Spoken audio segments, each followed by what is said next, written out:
Hello, everyone, and welcome back to another Rockies Daily. I'm your host, Scott Ayers, where we talk all things Colorado Rockies. Let's jump into it. Let's talk about one of the silver linings of 2025, because let's face it, there are a lot of things that hurt last season, a lot of things that made us shake our heads, frustrating, you name it. However, I think one player that had a successful season that we can take a big pause away from was Mickey Moniak. His 2025 campaign was maybe his best season to date, as well as really a revival campaign for him. This is a guy who was drafted in 2016 as the number one overall pick and really just didn't live up to any sort of hype. 2023 with the Angels, he actually had a pretty good season, had 14 home runs, hit about 280. But other than that, really was not impressive whatsoever. 2024, he greatly struggled, signed obviously the deal with the Rockies, and 25 was top 3 in batting average, home runs, RBIs. He had a 518 slugging and 820 OPS with 24 home runs. I mean, that is more than I think anyone expected Moniak would have been able to provide. And so for him to have that season is great for a couple different things. Obviously, it provides stability. That's number one. The Rockies need some form of stability, and to have someone that can provide like that is a big deal. If he can do something like that next year, or this upcoming season, I think that is massive for Colorado because of, one, that stability, but two, maybe even more important, is trade value. If you have someone that has over a 500 slugging, can even be in that same ballpark for OPS, if he can hit over 20 home runs, teams will call about that, especially at the deadline.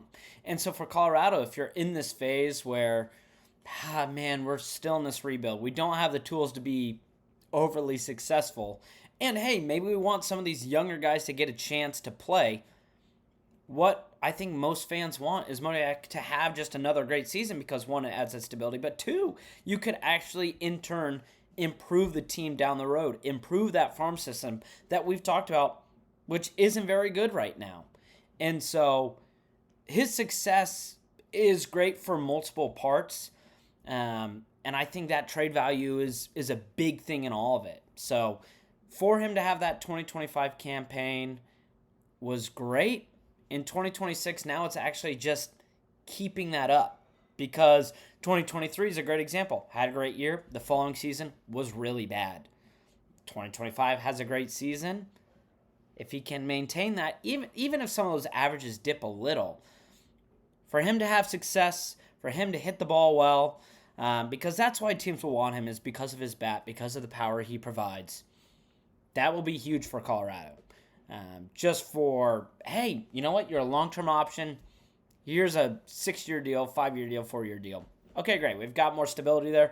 Or in flip, hey, we can go get a few guys that will benefit us down the road when Holiday's ready, when Charlie Condon's coming into form, when some of these younger prospects that the Rockies have are hitting their prime, and they can bring some guys up to play alongside that. So it's kind of it's a win either way, but Moniak has to continue the success. And hitting at Coors Field, he obviously just overall played pretty darn well from what we were expecting from him. So obviously that was one of the big silver linings of 2025 that we hope can carry into 2026, because I think 26 will have a lot of similarities in terms of, hey, where can we find the positives? Where can we find the things that we can hang our hat on? And I think this is a big opportunity for that. Front office has mentioned, hey, we want to find things that work at Coors Field. We want to find things that will build this team. Moniak could actually be a cog in that. Whether it be just, hey, he's going to be a great player for the Rockies for the next 8 seasons, or, hey, we're going to flip him at the deadline and get pieces that will help this team in the future. So, pretty exciting player to have success last year, and someone I think that we will really want to follow in 2026, someone that we'll keep our eye on, because those first couple months in the season could really dictate what the Rockies do with him.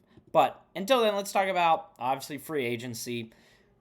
We will talk about a little bit later. The Rockies still have not made any moves. There's still options out there. Willie Castro, who they were involved with earlier on in December, still available. Luis Ariz, who we've talked about at length who I think would be a great fit, even it's a short-term fit for the Rockies, is still available, and Rhys Hoskins is still available. These are 3 players, and I'm not saying sign all 3. I think if you sign one of those 3, that's great. I think that would actually lead to a positive taste for most fans, is if you can sign even one of those 3 guys, right? Because it means, hey, we're going to get some veteran presence. We're going to hopefully just patch a couple of these holes in this ship that has cannonball size holes in it. But we just mentioned stability. This just provides stability, because this team is extremely young and extremely inexperienced, and bringing someone in that can hopefully just steady things would be really beneficial. Obviously, there's still some big names. Obviously, there's that golden egg, right? That ray of sunshine that is Bo Bichette, that if he decided he came to Colorado, then the infield would be awesome, at least in terms at the plate. There would just be that the lineup would just be far improved if you got someone like Bichette. You're obviously spending a lot more money, and it's a risk for both parties because Bichette's obviously going to go to, one of the toughest divisions of baseball on the worst team in the MLB. And for the Rockies, hey, is it worth spending a ton of money on a guy that might not help us win now? That's why you're probably going to look more at like someone like Willie Castro, who can do it all in the infield. His bat, not nearly as good, but defensively will be a huge addition in that regards. I think the biggest thing is just looking for someone at first and second, potentially third, or someone who can play third, just with Karros at third. But until then, I think we should hopefully hear something the next month or two. We were in the mix for Willie Castro, and it felt like there was smoke, and then it just went away. But something tells me if we do hear something, it'll be a 1 or 2 year deal. It won't be anything too crazy, which is why you cross off the big name players like Suarez, like Bichette, just because those guys are going to be commanding such big deals and for a long period of time. But I would love to be wrong. I would love to see a star player like Bichette come to Colorado just because of how exciting and how fun it would be. Plus, it would just sell tickets, right? It would actually get people to come to the ballpark, which people already do, but they'd actually watch some good baseball, or at least good baseball players. It's more likely, though, it'll probably be one of those first 3 guys that I mentioned. But if they don't sign anyone, we might see very similar results that we saw last year in 2025. And Bleacher Report, kind enough to give us the yearly rankings. Thank you, Bleacher Report. Ranked each team's season. Hey, you get an A minus, Dodgers A. Hey, couple of Fs given here or there. And the Colorado Rockies, they were in the class of their own with a grade of an F minus. So, obviously, this is just one publication that gives their opinion. F minus might not even do what last season looked like justice, right? It might not even encapsulate how bad the Rockies were last year. The fact that they didn't break the record for worst overall record, I think, was an achievement. There was a point last year where it felt like the Rockies were going to win 30 games max. So the fact that they obviously got over the hump and didn't have the worst record ever in MLB history is worth something. And that's probably why the F minus comes into play and not, creating just an entirely new grade system for the year last year. But that being said, I talk about this not because, it's another article we can talk about, but it should at least just remind fans, the staff, the team, how bad last year was and how you just can't go back to that point again. And how you need to actually start building something, even at just finding the foundation. And so I think that's why we talk a little bit about it, and honestly, why the last segment we talk about how the end of this December has been really quiet for the Rockies. Now, they've obviously made a ton of moves for front office and everything like that. But when it comes to personnel, players, it's been really quiet. And the fear is if January and February are really quiet, I would deem that as an unsuccessful offseason for the Rockies. Obviously, the front office side of things, huge success. I've said it a couple of times. Awesome. You've done a lot of great moves there.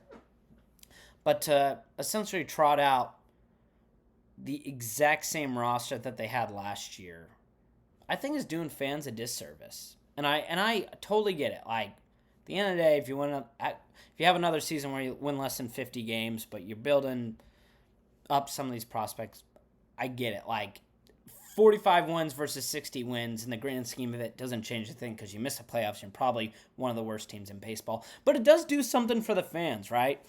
Apathy is real.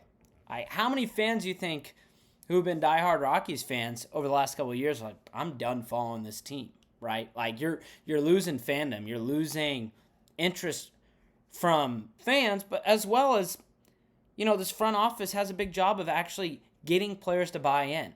And not just guys who are in the system. It's probably really easy for a guy who's been brought up. Maybe other teams wouldn't look at him. The Rockies give him a big deal. Hey, yeah, I'll buy in. That's not bad.